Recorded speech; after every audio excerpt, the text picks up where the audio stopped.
First is Sunshine Herrera.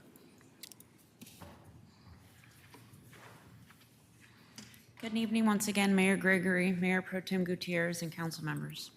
First, I want to congratulate Sarah Grande and her family for her decades of service to Cathedral City. It is very clear this recognition is well-deserved.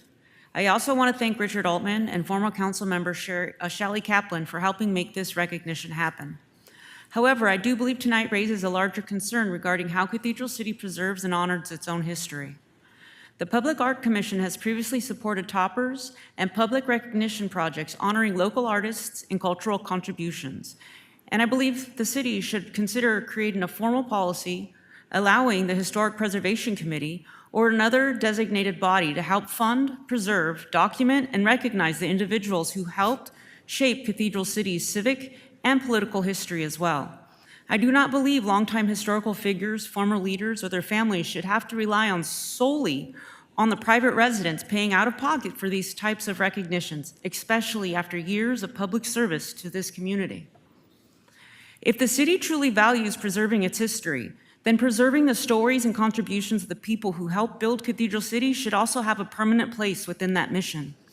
We are a city that often says we value our history, yet we do not even have a permanent display in the foyer of these council chambers recognizing former mayors, former council members, or the years they served.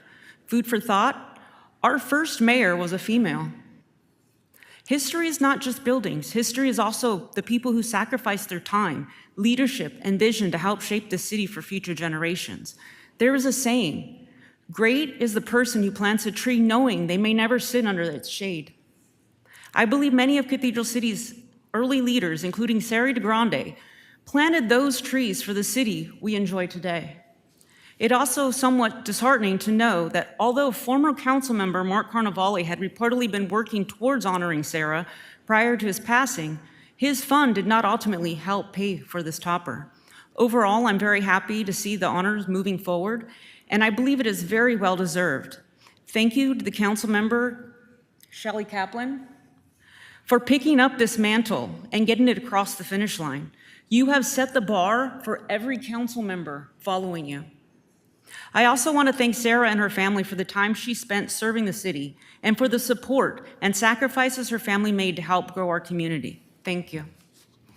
Thank you.